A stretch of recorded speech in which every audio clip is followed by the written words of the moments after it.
Amigos queridos, no alvorecer de mais um dia, às primeiras horas desta manhã, estamos sendo convidados a seguirmos resolutos pelos caminhos seguros do Evangelho de Jesus.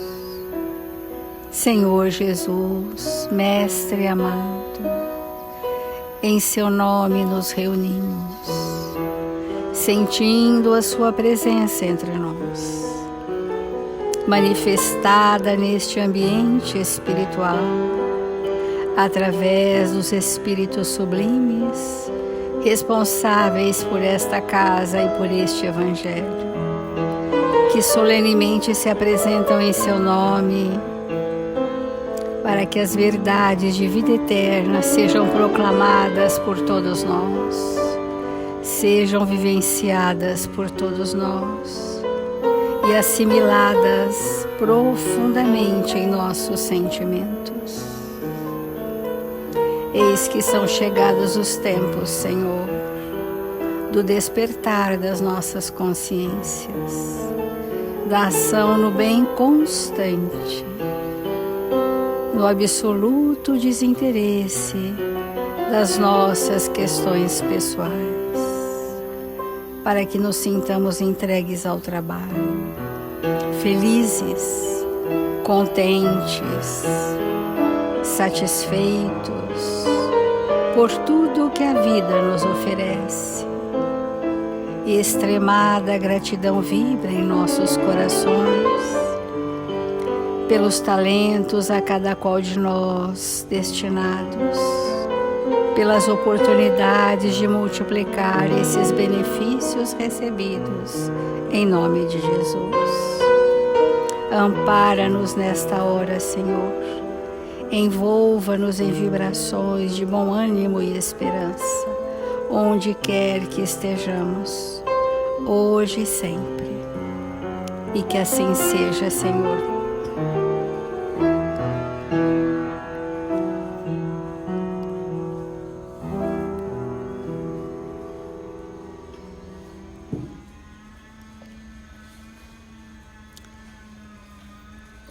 Do Evangelho segundo o Espiritismo, não se pode servir a Deus e a Mamon. Nós estamos refletindo, então, na parábola dos talentos e hoje queremos focar naquele que recebeu um talento e o enterrou. Aquele que não havia senão recebido um talento, veio em seguida e disse: Senhor, sei que sois um homem duro, que ceifas onde não haveis semeado, e colheis onde nada haveis empregado. Quando nós estabelecemos esse pensamento, nós estamos projetando o nosso conteúdo interno ao outro. Vamos compreender isso.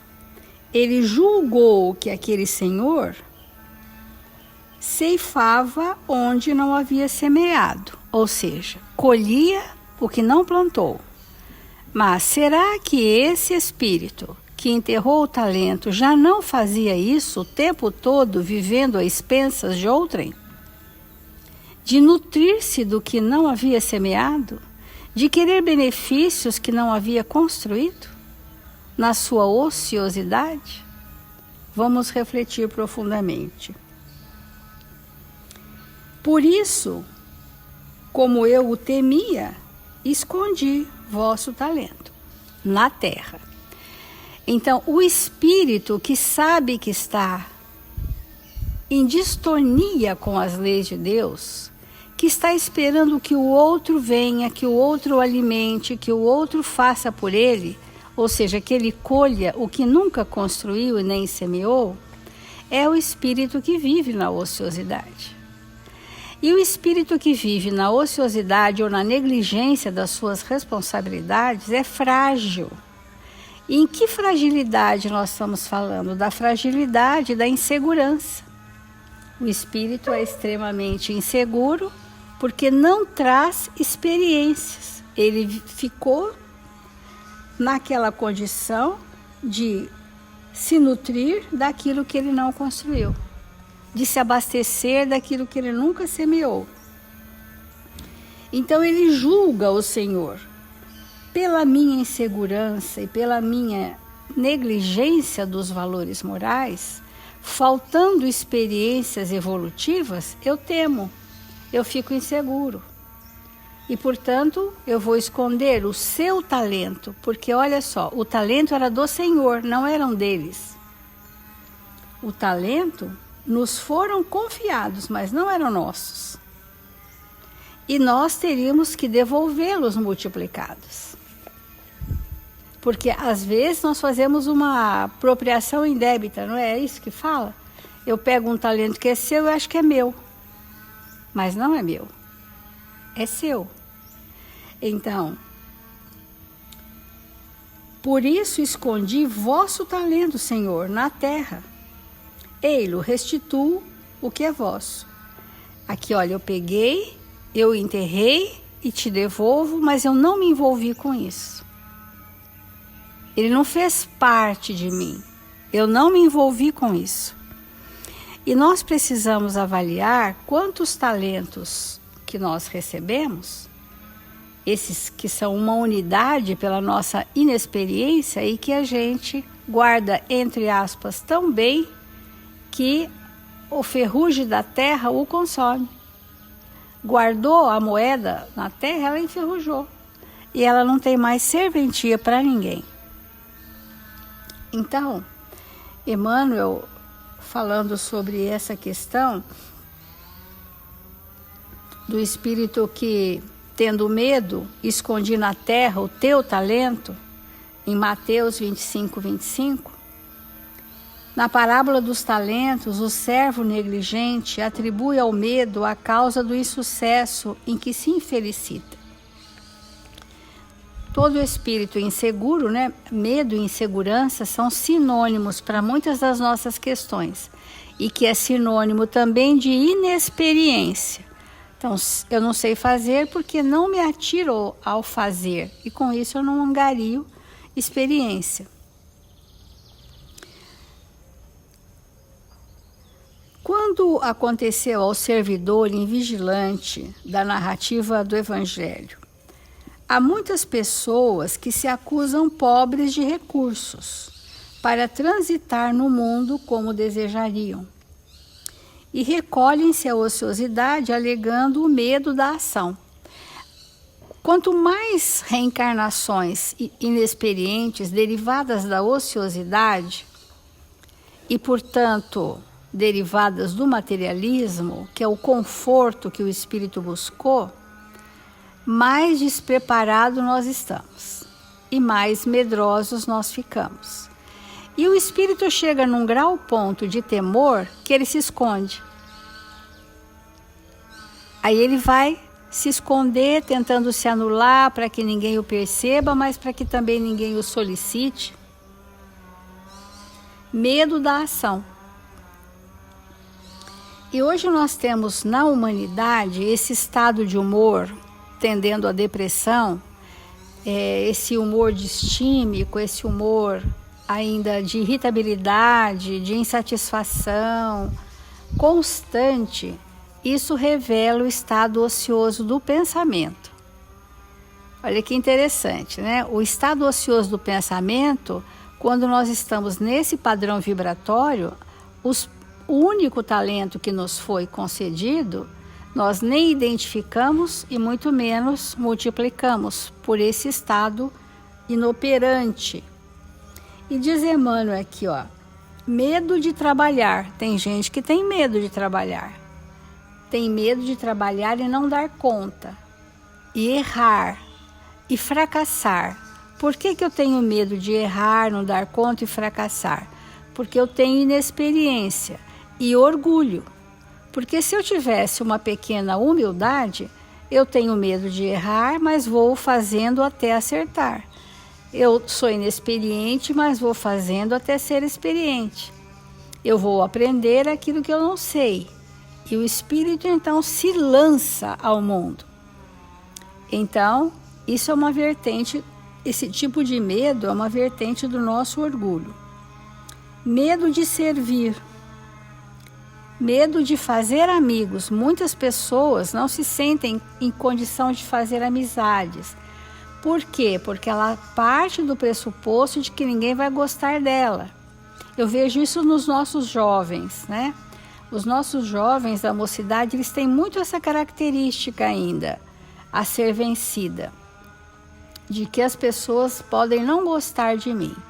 Mas o que é que nós podemos entender com o talento da amizade? A amizade é um talento. Se a gente não multiplica esse talento, é porque a gente julga que o outro faça conosco o que nós faríamos com ele, obviamente.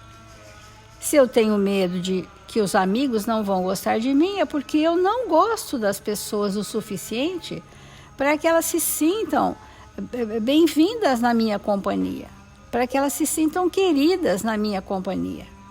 Então, o trabalho é um talento, os amigos são talentos a serem multiplicados, porque o que prevalece é o medo de errar, de desapontar, de decepcionar, e isso está ligado à nossa questão da vaidade, né? Medo de que eu não te agrade. Tudo são consequências do medo de servir, de fazer amigos e de progredir espiritualmente. Então, o medo de sofrer, da incompreensão alheia, da dor, da rejeição, é tudo o mesmo núcleo do espírito.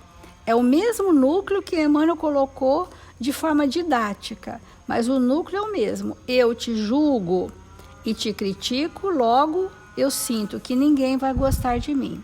Isso me paralisou a ponto de eu ter a vaidade de não querer aprender, porque para aprender eu vou precisar errar, porque não tem nenhuma teoria da aprendizagem que não inclua o erro como tentativa de acertar. Então, errar é necessário para o espírito que vai aprender uma função. Esses espíritos alcançam o fim da existência sem o mínimo esforço para enriquecer a encarnação. Mas o talento está ali enterrado, na Terra, no planeta, durante esta existência. Esse talento que ele não multiplicou, quando nós voltarmos ao mundo espiritual, ele não terá efeito nenhum em nós, ficará aqui, na Terra, como sendo uma oportunidade perdida. Na vida, agarram-se ao medo da morte. Um das maiores, o espírito inexperiente, ele sempre vai ter medo de desencarnar. Por quê? Porque ele é espírito.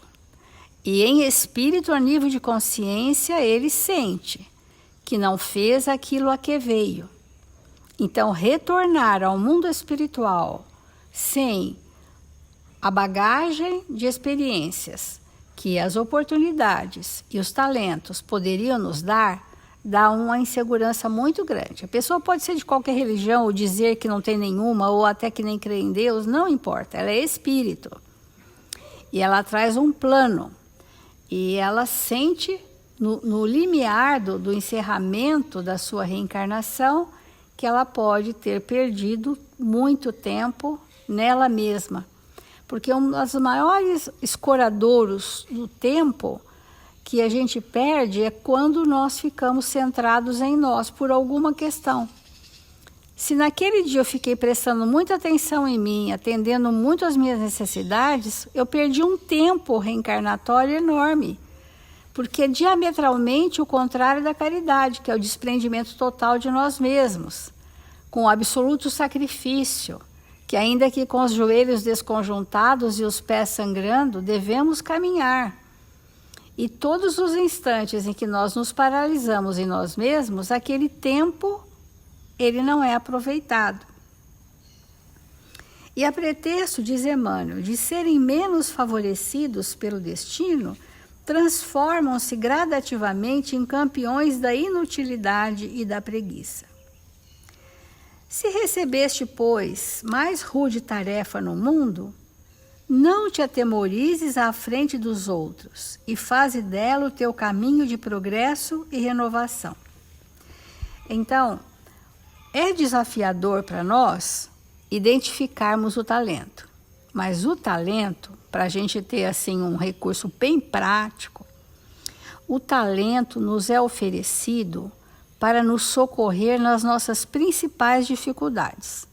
Então, se eu souber quais são as minhas más paixões, más tendências, eu sei que o talento divino, único que seja, que eu recebi, quando multiplicado, saneia, resolve e repara as minhas predisposições doentes que eu trouxe do passado.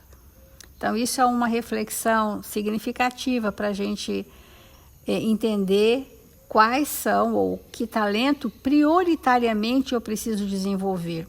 Há espíritos que reencarnam para tão somente desenvolver o valor da família. Outros, o valor do trabalho. Outros, a amizade. E outros, vários talentos. Supondo que quando os talentos são múltiplos, isso significa que trouxemos alguma experiência para ser multiplicada. Então, finalizando essa compreensão da perda do tempo no medo, o medo é paralisante. Todo medo é paralisante. Toda dor nos paralisa. E todas as vezes que nós ficamos voltados para as nossas questões, o tempo escoou e não foi aproveitado. E isso vai gerando no espírito uma certa angústia. É sempre importante nós refletirmos quais podem ser os motivos pelos quais nós podemos perder felizes oportunidades e talentos. E certamente, como a Célia trouxe para nós hoje, o medo, ele é um desses fatores. Então nós trouxemos um texto de André Luiz, do livro Mensageiros, o capítulo 9, onde alguns espíritos, ao retornarem ao mundo espiritual, se reúnem para conversarem sobre o que aconteceu com eles na Terra, enquanto encarnados, e alguns deles falam da perda das oportunidades e dos talentos. E nós gostaríamos de ler hoje, de trazer esse texto de uma irmã chamada Ernestina, que ela diz assim: afinal, alguém pergunta para ela, afinal, Ernestina, qual foi a causa do seu desastre na Terra? Apenas o medo. Tive medo de tudo e de todos. Foi o meu grande mal. Mas, como isso impressiona, você foi muitíssimo preparada. Recordo-me ainda das nossas lições em conjunto. As instrutoras do esclarecimento confiavam extraordinariamente no seu concurso. Seu aproveitamento era um padrão para todos nós. Sim, minha querida Benita, suas reminiscências fazem-me sentir com mais clareza a extensão de minha bancarrota pessoal. Entretanto, não devo fugir à realidade. Preparei-me o bastante para resgatar antigos débitos e efetuar edificações novas. Contudo, não vigiei como se me impunha. O chamamento ao serviço ressoou por tempo próprio, orientando-me o raciocínio a melhores esclarecimentos. Nossos instrutores me proporcionaram os mais santos incentivos, mas desconfiei dos homens, dos desencarnados e até mesmo de mim mesma. Nos estudiosos do plano físico, enxergava pessoas de má fé. Nos irmãos invisíveis, pressupunha encontrar apenas galhefeiros fantasiados de orientadores. E em mim mesmo receava as tendências nocivas. Muitos amigos tinham-me em conta de virtuosa, pelo rigorismo de minhas exigências. Todavia, no fundo, eu não passava de enferma voluntária, carregando aflições inúteis. Nós temos falado muito nesses dias sobre as aflições e sabemos que muitas das nossas aflições não correspondem à realidade, nem está acontecendo nada, e nós ficamos fantasiosamente aflitos com o nada que está acontecendo, com aquilo que nós imaginamos, que nem corresponde à realidade. E é exatamente o que ela vivenciou naquela existência. E ela continua. Foi uma grande infantilidade de sua parte, retrucou a outra. Você ouviu que na esfera carnal o maior interesse da alma é a realização de algo útil para o bem de todos, com vista ao infinito e à eternidade. Nesse mistério é indispensável, vamos prestar bastante atenção no que vai ser dito agora nessa frase, porque essa irmã, ela ficou paralisada toda uma existência, temendo algo que pudesse acontecer, temendo o comportamento de outras pessoas e até dela mesma, e passou toda uma existência tentando fugir ao erro, que foi o que a Célia falou para nós agora, tentando não errar. Mas nós temos falado aqui, porque os espíritos superiores, através da codificação, nos ensinaram que tão grave quanto fazer o mal é não fazer nada. Porque a inutilidade nos aprisiona num estado de ociosidade injustificável. E muitas vezes é, sem sombra de dúvida, o medo que nos paralisa. Então, tendo errado em outras existências, em outros contextos, ficamos paralisados no sentido de errar de novo. Então, olha a importância do que vai ser dito agora. Nesse mistério é indispensável contar com o assédio de todos os elementos contrários. Ironias da ignorância, ataque da insensatez, sugestões inferiores de nossa própria animalidade surgirão, com certeza no caminho de todo trabalhador fiel. São circunstâncias lógicas e fatais do serviço, porque não vamos ao mundo físico para o descanso injustificável, mas para a luta de nossa melhoria, a despeito de todo impedimento fortuito. Então, o que nós estamos afirmando com isso? Que nesse momento da nossa vida, nós estamos sendo convidados a viver o entrechocar das almas a viver as imensas dificuldades que nos surgem, sem que isso cause em nós temor. Obviamente que qualquer médium, e aqui esse capítulo está falando da mediunidade, de uma maneira geral, os médiuns temem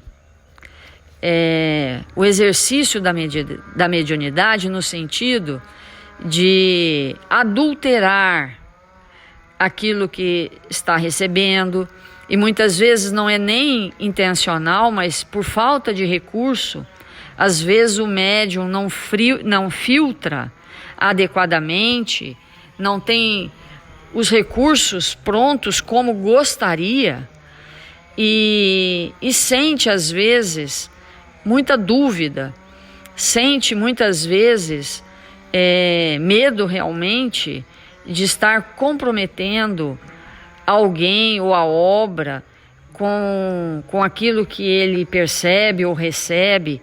Isso é muito comum e é natural. Mas daí haver uma paralisia completa por falta da confiança em Deus e num planejamento reencarnatório e nos recursos outros que nós trouxemos, é que dificulta com que o espírito vença esse medo. Porque além desse movimento, além desse trabalho que nós realizamos entre nós, e que vai permitir lá na frente que possamos entregar para a humanidade, e quando nós dizemos a humanidade, não é o mundo todo, mas se nós entregamos para 1 ou para 2 ou para 3, aqueles espíritos fazem parte de uma humanidade. Então o que nós viemos entregar para a humanidade, e não é toda a humanidade, se nós ficarmos paralisados pelo medo, nós não seremos espíritos operantes e não vamos aproveitar aquele talento que foi nos concedido. Então, no mundo espiritual, chegam diariamente centenas e milhares de espíritos que não realizaram na Terra o que vieram fazer porque ficaram presos ao medo de errar. Então, com isso, nós vamos entendendo que é muito importante nos libertarmos dos nossos medos para nos tornarmos espíritos operosos. Porque quando os nossos erros não são propositais, intencionais, isso faz parte de um aprendizado natural. Então, com isso, vamos fazer a nossa prece.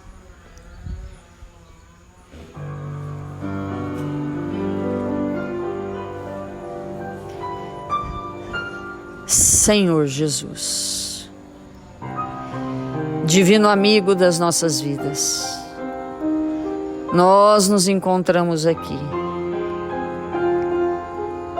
desejosos de nos libertar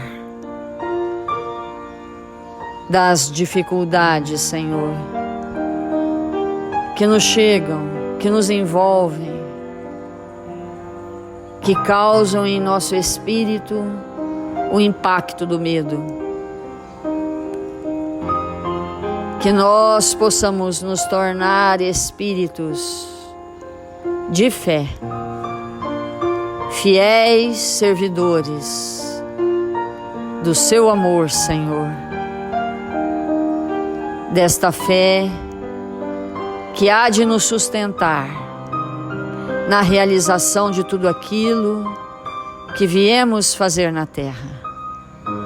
Ampara-nos, Mestre, fortalece-nos, para que sejamos espíritos confiantes, sempre no bem. E nesta hora abençoada do dia, que voltamos o nosso pensamento aos nossos irmãos, registrados no caderno de vibração da nossa casa, rogamos ao seu coração, Senhor, que destaque um amigo espiritual, amoroso, generoso, para visitar os corações atormentados pela doença, pelo medo, pela obsessão. Que eles sejam socorridos nesta hora, trazidos para este ambiente, e que o Senhor nos fortaleça, para que sejamos espíritos sempre dispostos a servir. Rogamos, Senhor, o seu amparo para o Brasil, para esta pátria amada, para que todos nós, brasileiros, possamos ocupar aquela posição que o Senhor nos colocou e ali nos tornarmos espíritos operosos no bem, cumpridores dos nossos deveres, honestamente e com vigor. O vigor, Senhor, da educação, da moral, da ética, que saneia as dificuldades reais. Que o Senhor nos abençoe e nos fortaleça, hoje e sempre.